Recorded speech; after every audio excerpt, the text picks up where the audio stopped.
Good morning. Thank you for joining me again today. We've got some fascinating incidents, and I want to look at three of them. Three rather different things. One where the action was, and twice where there's talking. We turn to Mark 11:15, and we find this. On reaching Jerusalem, Jesus entered the temple area and began driving out those who were buying and selling there. He overturned the tables of the money changers and the benches of those who were selling doves, and wouldn't allow anyone to carry merchandise through the temple courts. And as it's taught them, he said, "Is it not written, 'My house will be called a house of prayer for all nations,' but you made it a den of robbers." The chief priests and the teachers of the law heard this and began looking for a way to kill him, for they feared him, because the whole crowd was amazed at his teaching. When evening came, they, the disciples and Jesus, went out of the city. Now this must have been a scene that you never forget.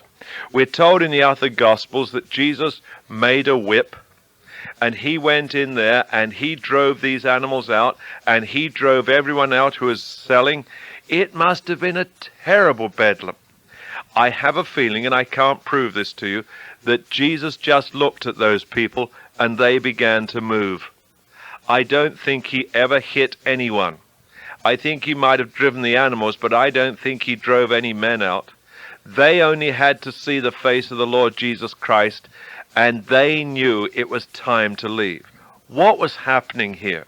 Well, he had gone into the Gentile courts. In other words, most of us listening at this moment who are Gentiles, if you're a Jew, it's rather different. The only place we would have been allowed in the temple in those days was the temple of the Gentiles, the court of the Gentiles. We couldn't have gone any further into the temple than that. Now, because of that, this is where they were buying and selling. So suppose you and I went to that particular temple one day and we wanted to pray. We'd be allowed in that outer court for the Gentiles, and there we could pray. But you couldn't pray. There was such a noise there. People buying and selling, animals making noises, and it's supposed to be quiet for prayer. What does Jesus do? He cleanses the temple. Now, there's even more in it than that. They had allowed themselves to get into terrible greed. And so what was happening was, they were buying and selling for tremendous profit.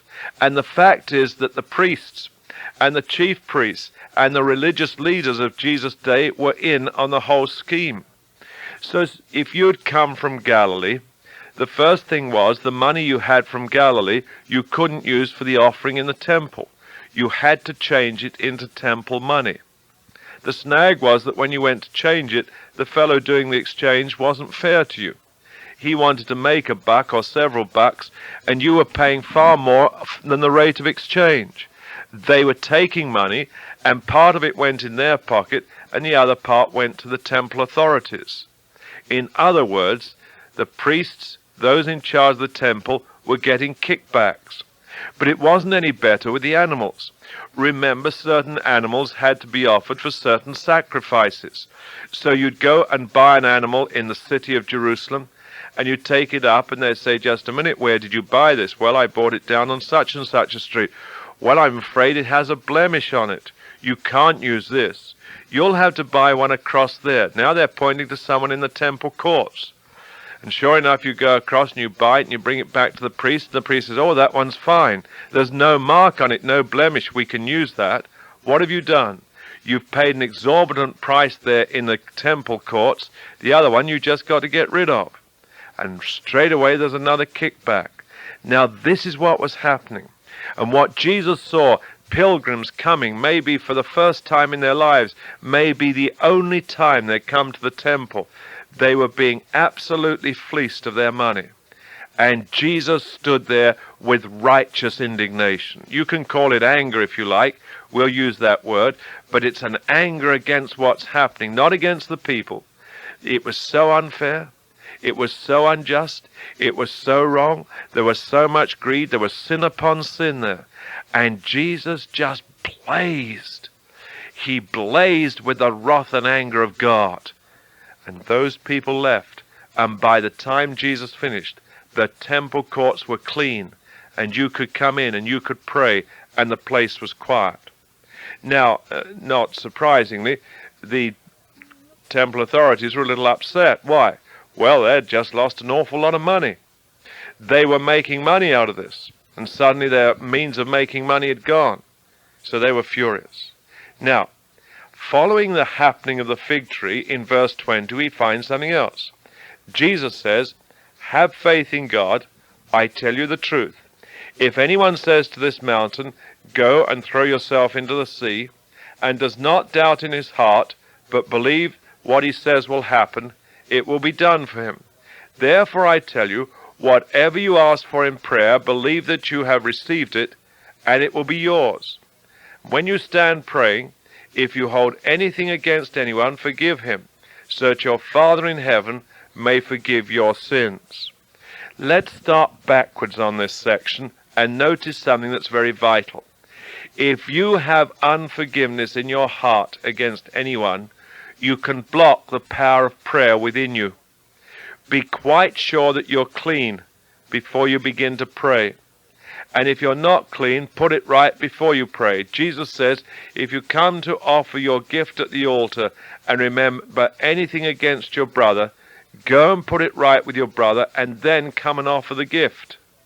In other words, if there's anything wrong within you or me when we come to offer a gift, when we come to pray to the Lord our God, immediately we are blocking the effect of what we're going to do.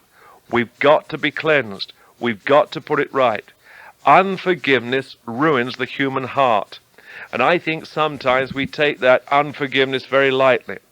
If, as you listen to my voice at this moment, you know perfectly well you live in unforgiveness, friend, first of all, you're destroying yourself. Sooner or later, you're going to have some physical sickness because of the way you're behaving. You've got to get cleaned up, first with the Lord your God, and sometimes with the individual.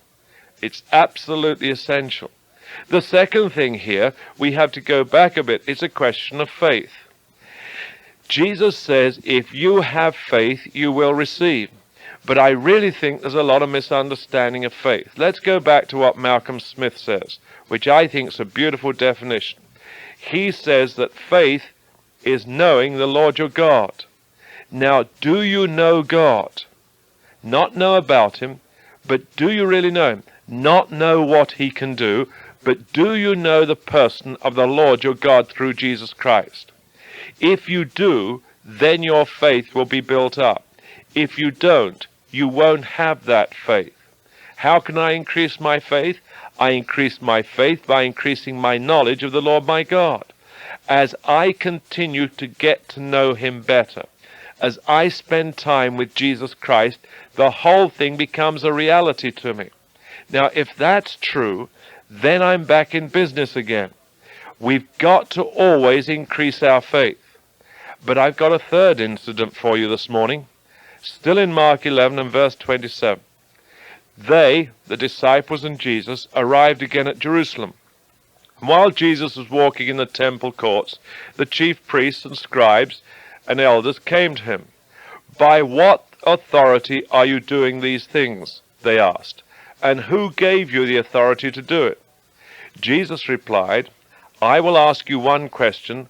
Answer me, and I will tell you by what authority I'm doing these things. John's baptism, was it from heaven or from men? Tell me." They discussed it among themselves and said, "If we say from heaven, he will ask them, why didn't you believe him? And if we say from men," they feared the people, for everyone held that John the Baptist was a prophet. So they answered Jesus, "We don't know." Jesus said, "Neither will I tell you by what authority I'm doing these things." Have you ever noticed this with Jesus? Every so often when he's asked a question, he asks a second question. And that's what happened to the scribes and Pharisees and elders and chief priests at this moment. They had got Jesus fixed. They were really going to deal with him. You see, if you go back a little way to verse 18, you remember it says, the chief priests and teachers of the law heard this and began looking for a way to kill Jesus, for they feared him, because the whole crowd was amazed at his teaching. From time to time, I've mentioned this to you on this program. Be awfully careful of jealousy, because jealousy leads to murder. You say, Richard, don't be ridiculous. I wouldn't murder anyone. I'm sure you wouldn't. But maybe you would want to. Maybe you'd really want someone dead because you're so jealous of them. Jealousy leads to anger. Anger leads to murder. And that's exactly what happened to these religious leaders. They had a fear of Jesus because they were jealous of Jesus. They got angry with Jesus and they had to put him to death. And that's exactly what they did. There's a warning for all of us. But let's come back on the authority question. Jesus had them absolutely fixed. He was perfectly willing to tell them the authority, but he had a little question for them first. And of course, he gave them a question that they just daren't answer. By what authority was John's baptism? Tell me this, says Jesus. Tell me. Was it from heaven or was it from men? So they go and have a little chat.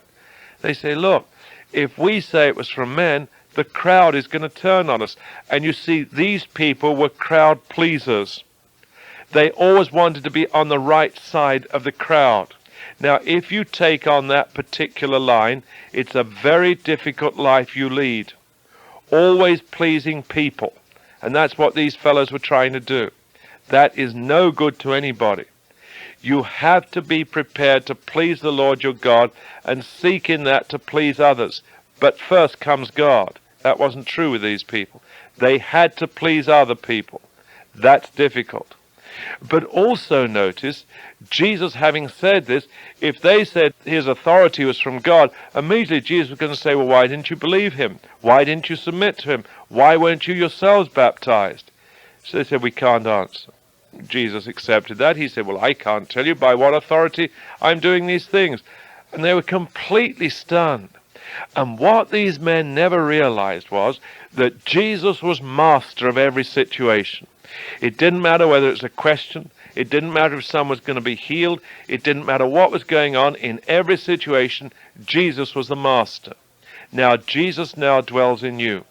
And if you allow him, you'll find that you're in control of every situation, not because of you, but because of Jesus who lives within you.